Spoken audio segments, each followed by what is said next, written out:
Of course, in the case of Labour and the PDP, they are alleging that in addition to the incompetence of INEC staff and failure in some instances of the equipment, that there was manipulation. That's what they're alleging.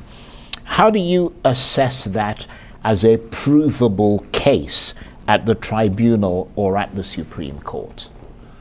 Well, we are not on trial here, but let me say this. There are some very false assumptions in town that electronic transmission of results is not part of the Electoral Act. That, with respect to whoever holds that view, may be a misconception or lack of understanding of our laws, because under the Electoral Act, the provisions dealing with how you are to go to polling units, how to cast your vote, what needs to be done, and all of that are there. And then the National Assembly, in their wisdom, came out with the provisions in the Electoral Act that how results are to be collated, transmitted from polling unit to ward center are to be determined by the National Electoral Commission, INEC. Now, INEC is a constitutional creation.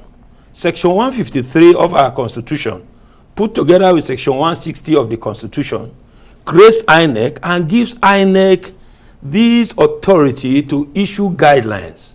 And in various decisions of our courts, guidelines of INEC have been elevated to an instrument that has constitutional flavor. And I'm not too sure we have forgotten so soon that as early as sometimes in 2018 or 2019, in a state called Kogi somewhere here, the INEC rely on its manual for election to declare election that even if you had given all the votes of the person who were yet to vote to one of the political parties, the party who won the election before the unfortunate demise of Prince Abubakar Audu had already won the election. INEC declared that election inconclusive.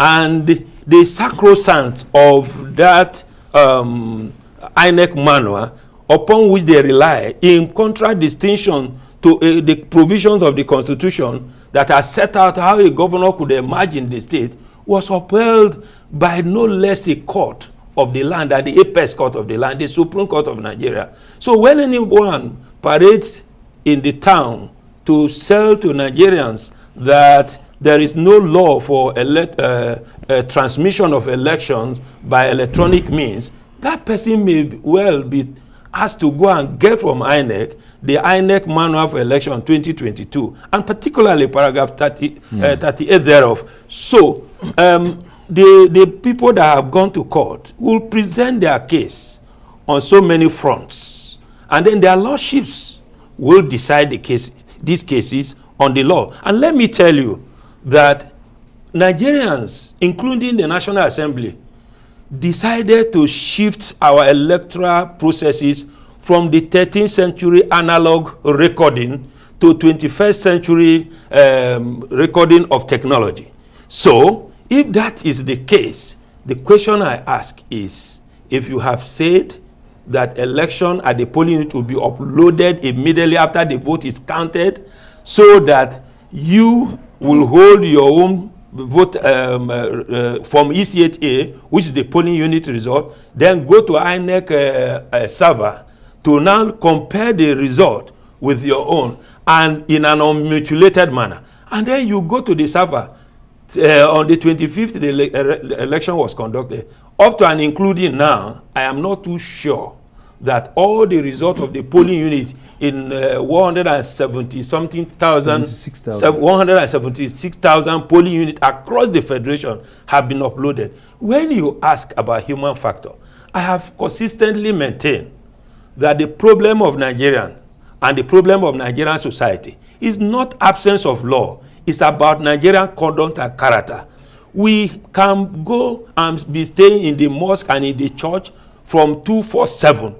Nigerians of all shades of opinion are too far from God to be able to appreciate the magnitude of respect for law and order. Nigeria is the only country where we breach our laws with impunity, with excuses. Otherwise, in a reasonable society where law and order hold sway and where people are accountable, those who are responsible for the conduct of this election should either be by now in their villages resigning and apologizing to Nigeria rather than sitting down to defend the indefensible. Because all of these excuses you are giving now and hoping to rely on so many provisions of arguments, because I have written on a series of occasions that our judiciary must avoid certain principles of law that put roadblocks on the road of justice. And part of those principles of law that put roadblocks on the way of justice is the question that if you go for election petition tribunal, whatever INEC had done is presumed to be regular. How do you presume regular what is obviously irregular? Even to the deaf and to the blind, they can see. So, and I'm happy that by the provisions of Section 137 or so of the Electoral Act, there is an introduction there that you don't need to call from here and there. If you can, by physical examination of electoral materials, show that there is non-compliance with our laws. So how our their lordships at the Court of Appeal, at the Election Petition Tribunal, and the Supreme Court would determine these cases based on the outcry, just like they have come now today to give a decision based on the outcry of Nigeria, of the Naira swap policy. We expect that our judiciary should hold our political class accountable. And the only way it should be done is for them not to give any backing to the hooliganisms and political thuggery that have been associated with non-observance of the processes that have been set up. Because if we wasted our money to produce INEC manual, wasted our money to debate in the National Assembly, the 90 senators and about 400 and something House of Representative member debated that law clause by clause as representative of Nigerian people. Anybody, however highly placed, that breached that law in the process of our election should be held accountable by the judiciary. Right, that's a very good point. And let me and to conclude there. Yeah, very briefly, so we can come to him. When the foundation is destroyed, there's nothing the righteous can do. So the election at the polling unit is the pyramid upon which every other superstructure is built on. Once there is evidence of unrighteousness at the polling unit, then the doctrine of substantial compliance with the law should not arise. Because if a court does not have jurisdiction, no matter how perfect that decision is given, it's null and void. So that is the principle that I will be all thinking that our lordships should now begin to think in the modern day technology, not the 13th century's misbehavior and misdemeanor that we have just witnessed on 25th of February in the year 2023. Well, Mr. Okutepa, the key thing really is how, I mean, you have to prove all this in a court of law. And it's much easier making an allegation, much more difficult to prove an allegation, especially in a context where the rules of law will be applied to determine whether the election should be nullified or not. Charles, the reason why we are witnessing this kind of what appears to be political brigadries and political hooliganism and a total disregard for law and order is the ability of the legal profession and the judges to approve an otherwise iniquitous conduct on the basis of presumption of regularity. We must interrogate what they call presumption of regularity. In a normal climate where we have institutions that are independent, the law presumes that every official act is regular because everyone entrusted with responsibility of state functions like INEC will be independent in name.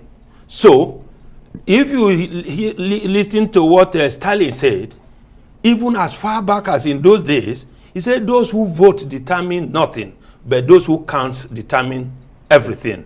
So it was in a bid to stop those who count, determine everything, that the Nigerian parliament and Nigerian people advocated for technological development in which we use beaver. So let me say that the new Electoral Act had thrown in a new jurisprudence that will require their lordships, who are also Nigerians, who live in Nigeria and breathe Nigerian air and Nigerian tread on Nigerian soil and see Nigerian problem, to be more inclined to see issues from the perspective of what Nigerian can do, rather than the presumption in favor of sanity in a climb where sanity is difficult to find. There is lack of total sanity, and everyone in the political field has this primitive understanding of primitive acquisition of power at all costs. And Nigeria is the only country where the wrongdoer would dare you to go to court. And somebody rightly said in an online something, that when an armed robber asks you to go to court, probably he may have some of his relations somewhere within the environment or where disputes are resolved. So I do not know why our wrongdoers in Nigeria will say they will do wrong and say go to court. And I want the judiciary to prove them wrong, that they are not rubber stamped. Yes. To rubber stamp their iniquitous conduct. Because if we continue to encourage this kind of conduct, shortly you will wake up, you may not find Nigeria. And let me conclude on this note, that you remember in those days, impeachment was being done everywhere, including the brothel.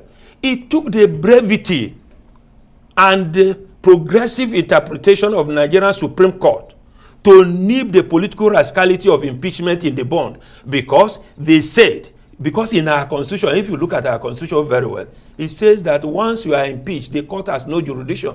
It took the ingenuity of their lordship to say, look, before you can resort to the constitutional provisions of ousting of jurisdiction of the court, you must also show evidence that you have followed the constitution religiously. So when their lordships find, therefore, in the unfolding drama that they are going to be confronted with, that there was no righteousness in the journey to the promised land, then those who took the road to hell must be told to go back and start the journey again.